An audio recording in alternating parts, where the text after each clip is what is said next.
Hello, magandang gabi sa inyong lahat. Magandang gabi. So, may gusto lang akong mga basahing comments. Refresh ko lang baka may pumasok na bago. Okay, wala naman. So, play natin to mga kabayan ko. I-play o basahin natin yung comments. To. Number one comment. Sabi ni Dan Season, si Ed Caluwag halatang fake din.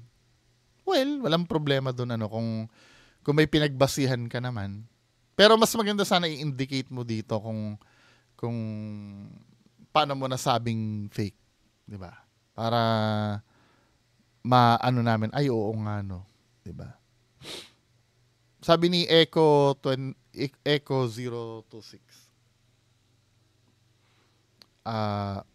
Cringe daw. Alin part doon? Ito yung sa Haunted School yung kagabi.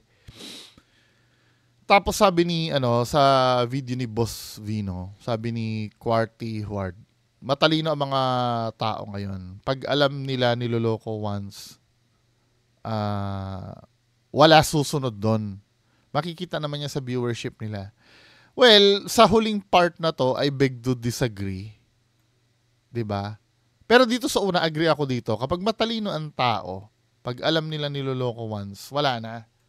'Di ba? May kasabihan nga na shame on you if you fool me once. Shame on me if you fool me twice. 'Di ba? Yung halimbawa, yung maloloko ka, normal naman kahit naman sino sa atin eh. 'Di ba? Pagka lalo na kung magaling yung sinungaling, 'di ba? Maloloko ka rin talaga. Pero hindi nangangahulugang tanga ka naman nun. Nung time na naloko ka, no? Magiging tanga ka na lang kung same pattern. At alam mo na alam mo na ganun ang kahinat na nagtiwala ka pa rin. 'Di ba nangyayari din sa relationship 'yan eh, 'di ba? Kapag alam mo na yung boyfriend mo inulul ka na dati tapos tatanggapin mo uli. Medyo na 'yon, 'di ba? Kasi kaya tinutulan ko itong huling sinabi mo, makita naman sa viewership nila. May mga tao kasi talaga loyal na willing silang maging tanga para sa idol nila. Kaya kasi sa relationship may ganyan eh. Willing ka maging tanga dahil sa kahit minsan alam mo nang niloloko ka na. 'Di ba? Or minsan alam mong tinatarantado ka na. Hindi mo pa rin maiwan-iwan. Nangyayari 'yan. Kasi ang nakikita ko kasi dito, syempre napamahal na sila, no? Masayang panoorin yung idol nila. 'Di ba? Masayang pagka nagtatawanan. Kasi tayo mga viewers kalimitan mga Pilipino, mas gusto nila yung mga videos na madaling i-digest. 'Di ba?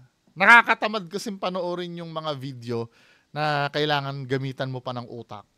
Kahit sa mga movies, no? Bihira sa Pinoy ang gugustuhing manood ng yung ginagamit ang utak. 'Di ba? Ang kadalasan kaya nga kung Metro Manila Film Festival kadalasan na laging number one sa box office yung mga movie ni Vice Ganda eh. 'Di ba? O Enteng Kabisote dati nun. Yan ang mga number one dati sa movie nun eh. Kasi nga, madali lang panoorin yung video nila. Hindi ka na mag-iisip nun. Basta tatawa ka lang ng tatawa. Di ba? Ang gusto kasi ng mga Pinoy, ganun lang ka, Pero yung complex na movie, na yung medyo maano yung utak mo, may exercise yung utak mo. Katulad ng pinaka-favorite ko yung Shawshank Redemption eh. 'Di ba? Ano 'yon, hindi pa tutulugan 'yon. Yung mga ganon na video. Sabi ni Boy Kape TV, mahirap yan. Ganyan pala ang ginagawa nila. Sabi naman ni Jericho Channel, Bungo, pwede ba makisuyo sa'yo kung magkita kayo ni Sir Ed? Patanong naman kung ano ibig sabihin o dahilan kung bakit nagpakita ng mukha ang isang white lady. Nagtanong ako sa comment section niya, hindi niya yata nabasa ko kay Shaman. Yung ano ni Sir Ed, yung channel ni Sir Ed, tsaka FB ni Sir Ed, ang may hawak kasi nun, admin niya. Hindi yun, hindi siya yung sumasagot doon eh. Admin niya yung may hawak nun. Doon sa tanong, ako, hindi ko naman alam kung ano isasagot ni Sir Ed. O kung sinong may ano dyan, kung sino may psychic dyan, ability, pakisagot nga yung pero sige, tatanungin ko to ha.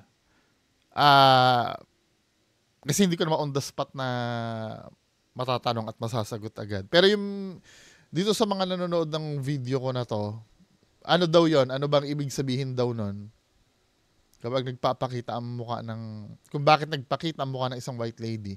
Ako, if ako ang sasagot nito, kung biblical, di ba? Ang role nun, kaya nagpapakita ng mukha, para iligaw ka. Let's say, halimbawa, or kahit anong multo na nagpakita ng mukha, kasi, biblically speaking, hindi na yun yung tao na yun eh. Parang devil na yun. Masamang espiritu na yun. Yung nagpapakita sa'yo, ang purpose nun para iligaw ka. Wala na talagang multo, wala nang engkanto, wala nang kung ano-ano. Automatic, evil spirit na yun. Pagdating sa Bible. Ha? Kaya lang, hindi naman lahat naniniwala sa Bible, lalo na pag iba religion, lalo na pag agnostic or atheist. Kaya ang gagamitin na lang logic dito, logic ng neutral. Di ba? Kaya nga pagka halimbawa nag-go hunting, para hindi ka magulo, isasantabi mo na yung faith mo saglit eh. Pag ganito ang usapan, di ba? Kasi talagang tinry ko kasi na talagang contradicting eh. Lalo na yung bawal sumangguni sa spirito. 'Di ba? Wala eh, syempre. Gusto nating maghanap din ng katotohanan eh. Kailangan talaga mag-take ka ng risk. Kaya nga pasintabi muna sa mga mga naniniwala sa Bible. Ako naniniwala din naman ako sa Bible. Kaya lang syempre pag nag-i-investigate ka, kailangan mong Di ba? Para-parehas lang sila na nameke, yung grupo sabi ni Mamba 347, pare-parehas lang sila ng grupo ni Rino at Dax sa hanahawa na kay Third Eye Kuno. Di nakapanipaniwala yan sila rin at grupo. Sabi ni Ma'am Lin Sudo, ang mga mahilig magpa-Gcash ba yan? Kasi yung isang kilala ko mahilig magparinig at sinabi naman talagang walang credibility. Sabi ni with Miss Venus Vlog, napanood ko din itong video na to, nag-comment pa nga ako na halatang dinaya kasi tinapat muna sa ibang area ang video. Tapos malamang sinipa niya yan, tapos lumayo siya ng konti, sabay tapat ng video sa rocking chair. Halata naman kasi yung emotion na takot, wala siya. Parang wala lang sa kanya, samantalang siya mismo nagsasabi duwag siya. Di ba? Contradicting isa sa indication niya na sinungaling ang tao pag contradicting yung sinasabi niya. Let's say sinasabi niya duwag siya, Sinasabi niya duwag siya. Tapos pagdating doon, nakakita ka ng gumagalaw na parang wala lang sa'yo. 'Di ba? Ito yung hindi nyo kasi masisisi din ng audience, na halimbawa, pag naguluhan yan, magkakaroon ng theory yan sa isip niya, katulad nitong ginawa ni Ma'am. 'Di ba? Kasi tinapat niya muna, based on facts kasi itong theory na to eh. Well, hindi ko naman sinasabing accurate lagi yung explanation na yan, pero nakadesign ng utak natin na mag-fill ng gaps dun sa nangyari para magkaroon ng sense yung event. Let's say, halimbawa, ganito, nagising na lang siya ay nasa Quiapo. 'Di ba? Nagising siya, nasa Quiapo siya. Then, kinabukasan, pumunta siya ng Bulacan. Di ba? Now, hindi mo naman alam kung kung anong ginawa niya, paano siya nakapunta ng Bulacan. So dahil naka-design ang utak natin mag-isip, iisipin mo na malamang nag-jeep 'yan. 'Di ba? Parang ganito yung ginawa ni Ma'am eh. Kung bibigyan niya ng logic yung pangyayari, ito yung masasabi niya, malamang sinipa niya 'yan, tapos lumayo siya ng konti. Ito ay bunga ito ng pag-iisip natin para ma-fill yung gaps. 'Di ba? At hindi mo masisisi sa tao 'yan. Now, kung mali itong theory ni Ma'am na to at tututol yung may-ari ng video, katulad ng example ko kanina, malamang nag-jeep yun kaya nakapunta ng Bulacan. Now, kung mali yung sinabi ko, dapat yung involved doon magsasalita. Hindi ako nag-jeep. Ako ay nagkabayo. Mula Quiapo hanggang Bulacan. 'Di ba? Malilinaw ang lahat. Pero kung pipiliin nilang manahimik, mas papaboran ito. 'Di ba? Itong sinabi na to, na ganyan talaga ang nangyari. Kaya ito yung sinasabi ko na pag kayo ay nasa public, naglagay kayo ng video, obligation yung sagutin. 'Di ba? Obligation. Mamaya meron ito si Clairvoyant AJ, magsasalita siya dito. Anuhin natin yung sinabi ni Clairvoyant AJ. Parang dinidepensa niya si Ma'am Ana de la Cruz 'Di ba? Sabi naman ni Nori, lagi na lang nakakita ng maraming tambak na multo kahit saan siya.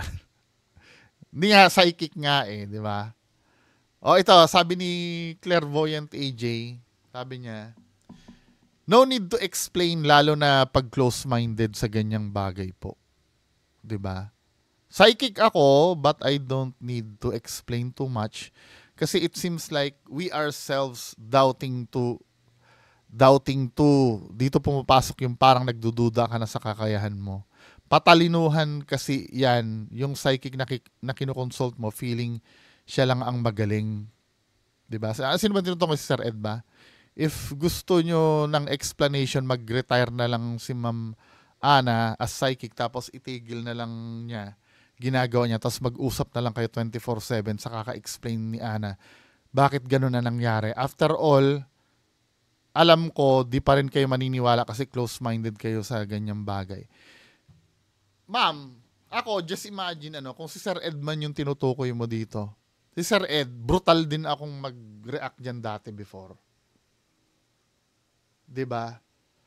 Pero nag-meet kami ni Sir Ed sa middle Tanggap niya yung pagiging skeptic ko, at siya din naman tanggap ko din naman kung ano man yung explanation niya doon sa sarili niya. 'Di ba?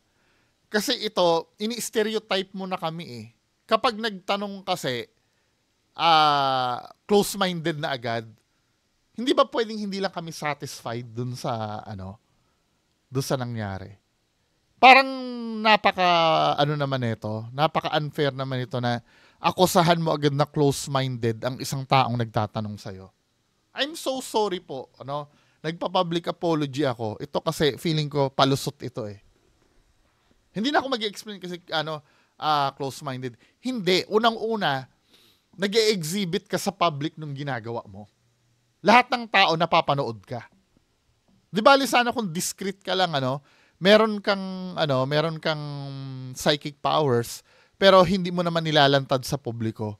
Once na nilantad mo sa publiko yan, at lalo pinagkakakitaan mo pa yan, karapatan ng tao na tanungin ka. 'Di ba? Hindi pwede kasi na nasubo ka lang ng subo. Kasi doon sa taong nagtatanong, nagde-defy kasi ng logic minsan. Nagde-defy ng logic Hindi mo kami mapipilit na tanggapin na lang ng tanggapin yung ginagawa nyo. I'm so sorry, hindi ko naman alam kung fake ka or totoo yung pagkakaroon mo ng clairvoyant mo. Pero base sa dahilan mo,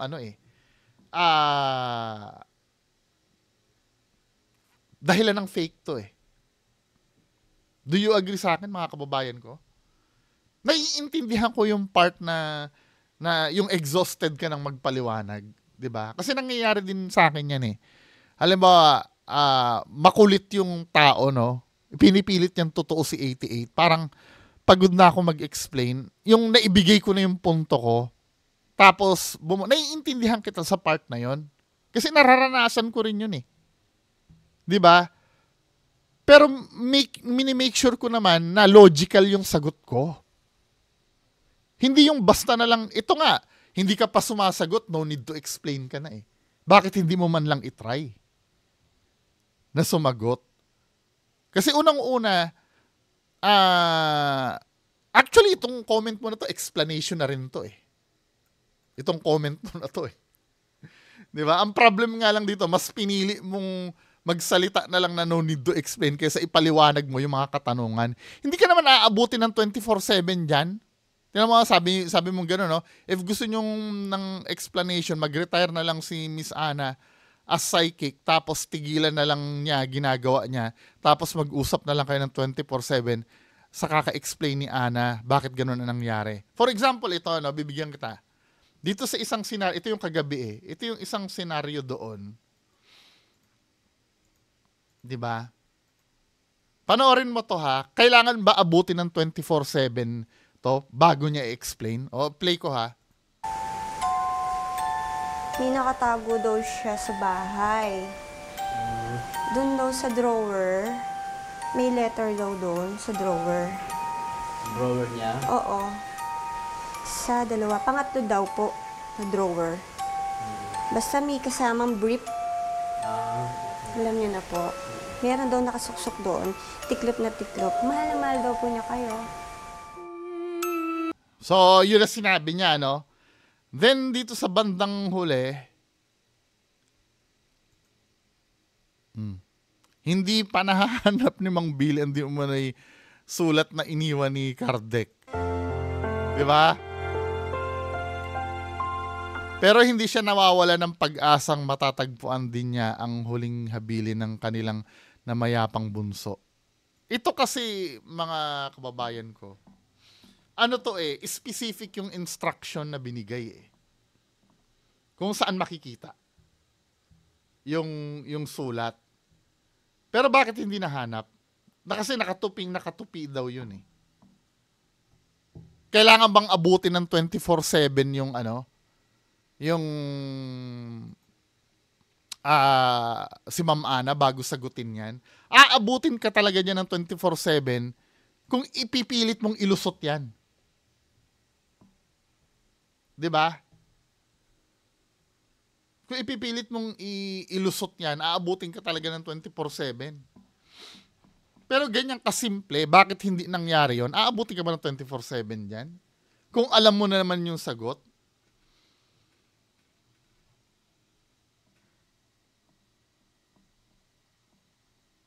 So, paano yon? Kasi pamimiloso po itong ano eh, itong sagot galing sa isang psychic. Hindi ko na-imagine na galing sa isang psychic ang sagot na ito. Yan, yung if gusto nyo na lang mag-retire na lang si Ma'am Ana, psychic, tapos itigil niya na lang ang ginagawa niya, tapos mag-usap na lang at 24/7. After all, alam ko, di pa rin kayo maniniwala. Bakit alam mo agad na hindi ka maniniwala? Ay, hindi kami maniniwala. Dahil alam mong sablay ang magiging explanation. Hindi ka man lang nag-attempt dito kung paano explain yun. Di ba, men?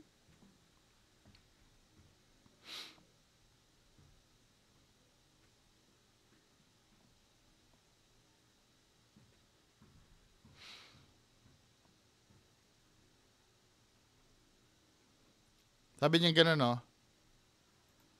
Kasi nga, kahit mag-explain kami, di pa rin kayo maniniwala. Bakit hindi kami maniniwala? Kung logical naman ang explanation mo. Ako nga, sobrang skeptic ako eh. Natanggap ko yung explanation ni Sir Ed na iba eh. Although na may doubt pa rin ako, ano, pero okay.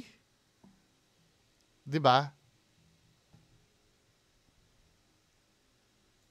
Yung tapos aakusahan mo kaming close-minded. Kung close-minded kami, hindi na kami magtatanong. 'Di ba? Aanuhin na didiretsahan namin na talagang fake. 'Di ba? Ito hirap kasi minsan mas pinipili yung tumakbo kaysa sumagot. 'Di ba? Yung mga tapos bilang isang psychic nagsasayang in the first place sana hindi na lang kayo nag-reading sa sa client nyo. Kung hindi kayo mga agree ba kayo dito? Ito explanation ng isang psychic. Tapos bilang isang psychic, nagsasayang lang kami mag-explain. Nalalaman naman namin yung tao kung naniniwala ba or sinusubok lang yung kakayahan ng isang psychic. Bakit masama bang subukin kayo? Utos nga sa Bible yan subukin kayo Diyos nga nag-utos niyan Well, kung hindi ka kung hindi ka naniniwala sa Diyos, iisipin mo talaga 'yan.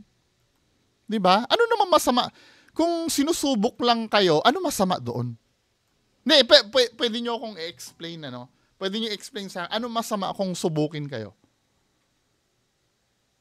'Di ba? I think walang masama doon. Mag-o-open nga yan ng mag-open nga yan ng chance na kayo talaga ay totoo. Pag nasubo kayo tapos hindi wala, sagot ito ng fake. Sorry sagot ito ng fake. 'Di ba? Malalaman namin yung tao kung maniniwala. So, kung ito, nakakabawas ba ng power nyo pag hindi naniniwala sa inyo yung tao?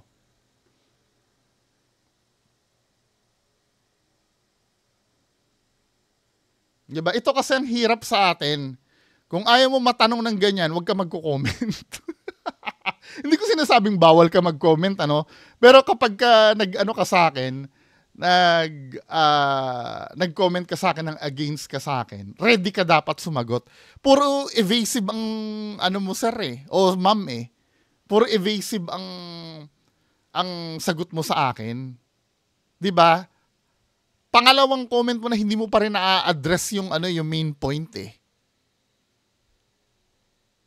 Walang sense ito yung sasabihin dito na tapos bilang psychic nagsasayang lang kami ni mag-explain. Hindi mag-explain ka. 'Di ba? Para kahit paano maintindihan ka namin. Hindi yung i-assume mo agad na nalalaman naman namin yung tao kung naniniwala ba or sinusubok lang yung kakayahan ng isang psychic. O ano ngayon? Kung sinusubok yung kakayanan mo, o ano ngayon? Actually, yung pagtatanong sa'yo, kahit hindi ako psychic, understood na yun na sinusubok ka talaga kaya ka tinatanong Common sense na lang ang gagamitin mo 'Di ba? Ano ngayon kung subukin hindi gagana ang kapangyarihan mo pag sinusubok ka? Pakisagot to, ma'am, pag sinusubok ka ba, hindi gagana ang kapangyarihan mo? I don't think, yon may substance ito, tong reply mo na to.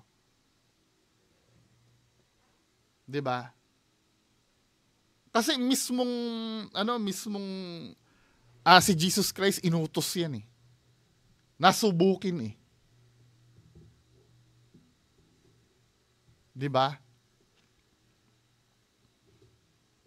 Well, kung hindi ka naniniwala sa Diyos, hindi ko naman pwedeng gamitin sa iyo 'yun. Kung anong Diyos yung pinaniniwalaan mo. 'Di ba? Tapos ito pa try mo doon sa Ghost Hunter 88 ba yun? Na sobrang kapikian yung ginagawa. Gusto ko nang kulamin on the spot yung Mongolian. Try mo itanong sa duwende nila baka masagot, di ba? Sorry ma'am ma'am or sir. Ito kasi ang problem. Sa kagustuhan yung isalba yung kapwa nyo psychic. Di ba? Hindi nyo rin alam kung paano nyo isasalba.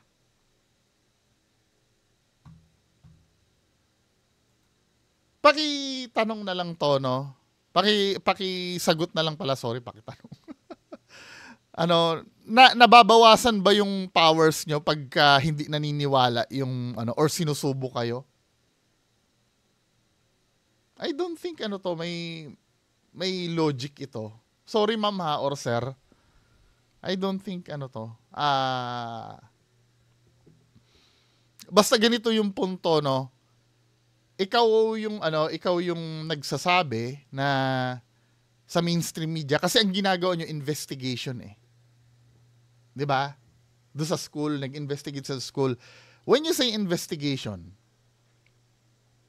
kapag sinabi mong investigation, naghahanap tayo ng truth lahat. Dahil naghahanap tayo ng truth, yung mga pinagbasihan mo, tatanungin din yon para ma-assure. Kasi ang unang-una, parang kapraningan kasi yung nangyayari minsan eh. Pag psychic, pag tinatanong, pinagdadudahan ako nito. Kaya pag dudahan kayo o hindi, dapat ready kayo lagi. 'Di ba? Hindi pwede laging idahilan na ganyan. Kasi kung ganyan, wag nyong ipangalandakan sa publiko na may psychic kayo kung hindi nyo rin lang naman masasagot. 'Di ba? Just imagine si Ma'am Ana de la Cruz naggagaganon sa mainstream media pero bawal matanong. 'Di ba? Nagsasabi siya doon ng mga bagay-bagay pero hindi naman siya pwedeng tanongin. Pinagkakakitaan niya yung power niya. Pero kailangan maniwala ka lang. 'Di ba? Kailangan isubo mo lang yung sinusubo niya sa'yo. Ikaw na nga ang gumastos. Ikaw pa yung 'di ba? Ito naman, wag na sir, tama na yung tinuro mo sa amin. Maraming salamat sir. Please po, wag mo. Hindi na. Ito, sinabi ko kasi kagabi, gusto ko kasing mag-conduct ng experiment eh. Magpapanggap din ako ng psychic. Kaya lang, siyempre, parang paglalaruan ko naman yung feelings ng tao, no? Hindi na. Sabi gano'n ni Mr. Trebla, di masama na gumawa ng ganyang video, pero ang masama di nila sinasabing gawa-gawa lang nila. Labo mo naman doon kung malaman mong ganun ang gusto nilang entertainment boss eh. Ikaw nga, di ka binubutasan na bigla ka na lang sumulpo sa white. Isa pa, pagpapakita ng kaduwagan yung nagre-react ng nakamaske, opinion ko lang. Hindi, let's say, sasakyan ko ito na duwag ako. Diba? Kaduwagan itong ginagawa ko na pagmamask. Ngayon? Nabawasan ba noon yung argument na ni-raise ko doon sa video? Hindi eh. 'Di ba? Kaya duwag ako. Actually, ito aminado din. Sabi nung iba nakakapanood nito, aminado din silang duwag si Boss Bino, hindi nakamaskara. 'Di ba? I don't think na na may punto ito. Sabi mo nang duwag ako. Pero yung argument na ni-raise ko, valid naman yun eh. 'Di ba? Nabasa ko dito sa comment mo, sir. Parang na-hurt ka kasi ka dito eh. Loyal ka dito sa mga to eh. Defense mechanism mo na lang to na yung ikaw nga, di ka binubutasan na bigla ka na lang sumulpo. Butasan nyo ako. Wala namang problema. Marami na nga bumubutas sa akin eh. Sino nagsabi sa'yo na na hindi ako binubutasan? Inalam mo ba yung mga pinagagawa sa akin na personal? Diba? Ikaw nga, binutasan mo ko dahil kaduwagan ka mo yung pagre-react ng nakamask eh. Diba? Kahit butasan nyo ako ng butasan, kung hindi nyo rin naman sinasagot yung argument na nire-raise ko, wala din. Diba? Kahit personalin nyo pa ng personalin.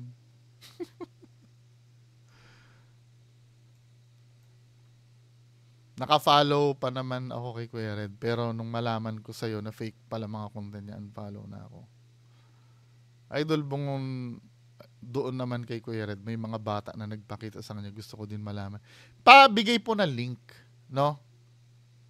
Pabigay po ng link. Kung merong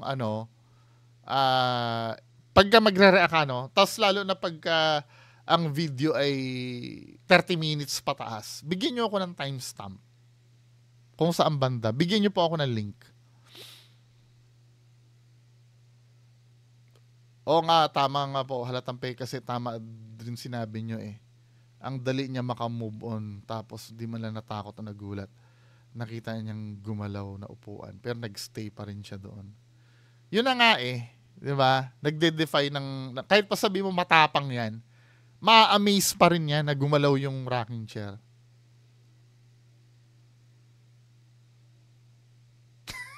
Sabi ko na, sabi mo, matagal na pala si Boss Sino sa larangan ng ghost hunting. Ay, hindi pala, si Ryan Eigenman pala yun. Ano, nasaan ba yung si Ryan Eigenman? Parang di ko na nakikita. Parang buntis palagi si Miss Ana, palagi siya nasusuka.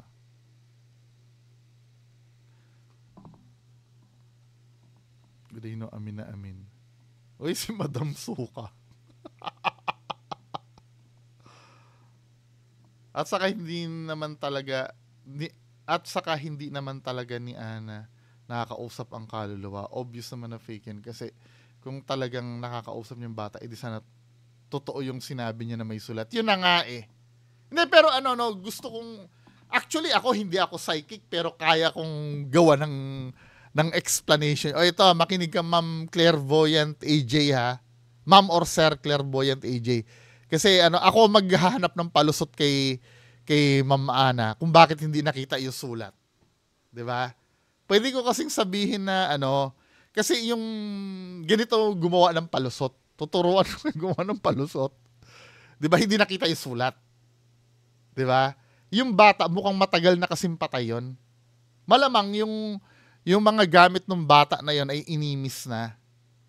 Nilinis na or may na baka mamaya yung sulat kasi naitapon na or naidala somewhere. Kaya lang ang problema mo nun pag sinabi ng mga magulang na hindi, simula nung namatay yung anak namin, hindi namin ginalaw yung mga gamit niya. Pwede mo naman sabihin na anong palusot bang pwede doon? Hindi, may nagnakaw kasi ng sulat na sense ko may nagnakaw ng sulat. Ay, nako. Yun talaga, mahirap talaga yun. Kapag nag-imbento ka ng isang, tapos, hindi mo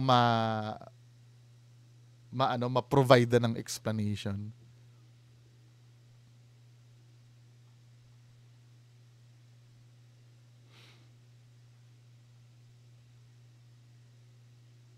Sabing ganun nito. Bakit po kayo may nangingialam sa vlog? React nyo din lahat mas famous sa YouTube. Lahat naman ata vlogger may script. Bawal ba? Bawal bang mag-react? Yung Boss Bino mo nagre-react din naman ng video na iba yan eh. Ang problem nga lang, yung sa akin kasi sinasabi ko yung totoo. Yung Boss Bino nyo, yung react, nagre-react din yung mga yan. Ba't hindi nyo pinagsasabihan yan? Di ba? Ikaw nga nakikialam nga sa video kung di naman kita binabawalan, sinasagot nga kita eh. Pag ikaw pwede, ako hindi.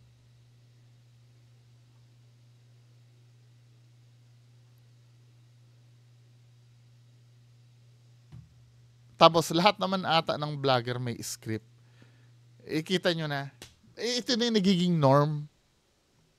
So ibig sabihin, yung mga vlogger, may mga vlogger na hindi na pwedeng pagkatiwalaan dahil script. May script. O scripted. Tandaan nyo yung word na scripted kasi, hindi naman nangangahulugan na pag scripted ay peke. 'Di ba? Hindi naman nangangahulugan na, pwede kasing ang tinatawag yung scripted ay yung plano ng gagawin nyo sa vlog. Or the way kayo mag-greet, Minsan may mga kakilala ako na vlogger, sinusulat muna nila, si Just Clint, nagsusulat ng script yon bago siya gumawa ng vlog. Yung mga sasabihin niya doon sa vlog niya, yung pag na-narrate niya, scripted din yun. 'Di ba? Depende, ano ba yung meaning ng scripted mo ba? Scripted na, may time kasi na, halimbawa, kung yung pagpapakita ng multo or yung pagkakaroon ng kababalaghan ay pinlano mo, yun siguro ibig mo sabing scripted. Pero hindi naman lahat na scripted ay masama. 'Di ba? Katulad ng sinabi ko, si Just Clint, na-mention niya sa akin na hindi ko pa natatapos yung script, bungo hindi ko pa natatapos yung script. Kasi, ang pinag-uusapan namin,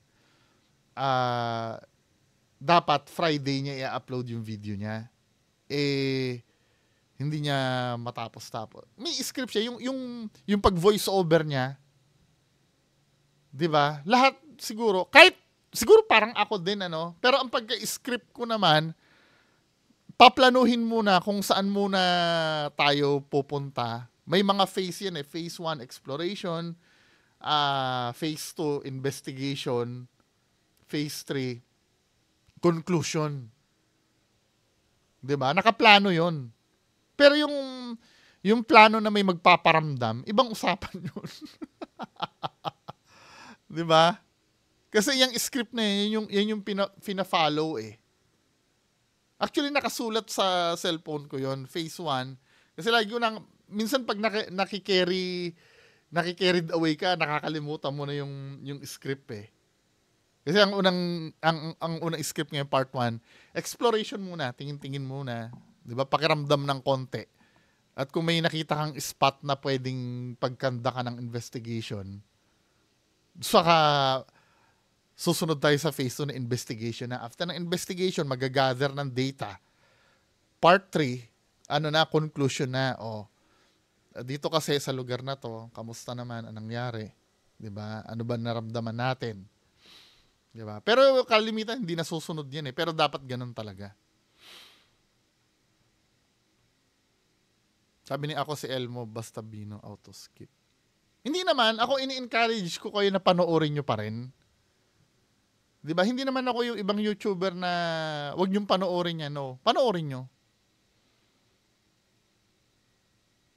Sabi ni Shaman Tope, dapat talaga 360 camera yung gamit ng Ghost Hunter para kita lahat ng galawan at kung anong gagawin.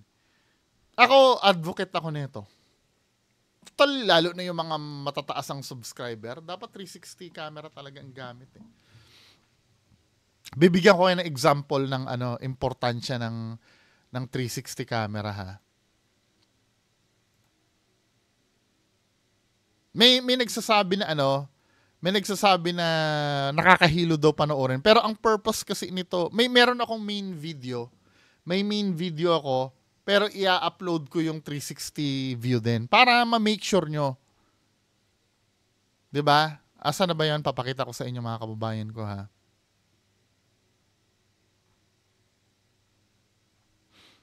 Pagka naka 360 camera kasi,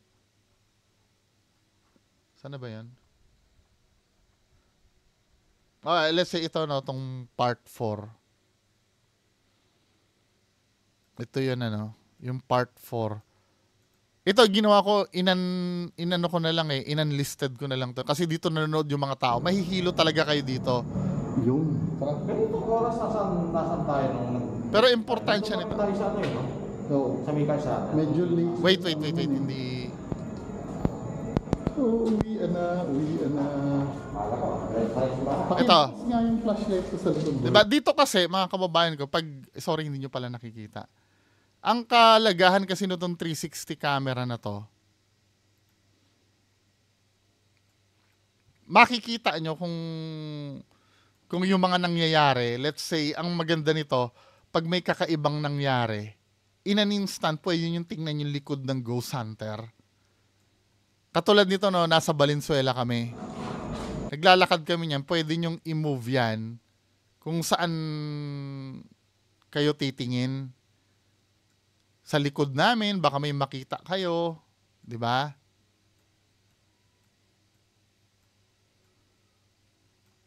Dito tayo sa may bandang Ito, katulad niyan, pababa kami ng hagdanan, pwede nyo makita yung ibaba ng hagdan namin, sa harap namin, sa likod. 'Di ba? Advocate kasi ako nito na gumamit ng ganitong camera. Ito, hindi nyo naman ito kailangan panoorin ng buong buo. Pang double check lang ito. Baka sakaling may nakita kayo sa gilid. 'Di ba? Yan ang technology na gusto kong i-introduce sa ghost hunting community. Yan yung sinasabi ni Sir Shaman. Kasi pagka hindi mo kasi ginamit yan, maganda kasi yan pag may nangyaring kababalaghan Katulad nung kay Boss Bino, 'di ba? Yung may nag-rocking chair. Kung may 360 camera yan, makikita mo yung likod nun kung paano nangyari. 'Di ba? Yan, kalaban yan ng mga peking ghost hunter. Pero sa mga legit na ghost hunter, napaka-useful ng 360 camera. 'Di ba? Try ko daw yung kay Sir Donskin tumunog. Nareakan ko na po yun. Walang kalahating sapi. Nakapagpalayas na ako ng engkanto na sumanib. Walang kalahating engkanto doon. Witness namin pati pastor.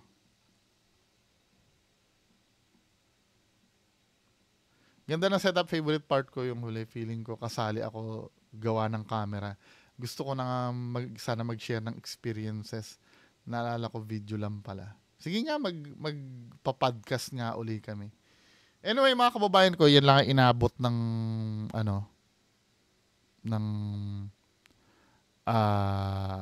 video namin. Video ko pala. Yan lang po. Maraming salamat. Bye-bye.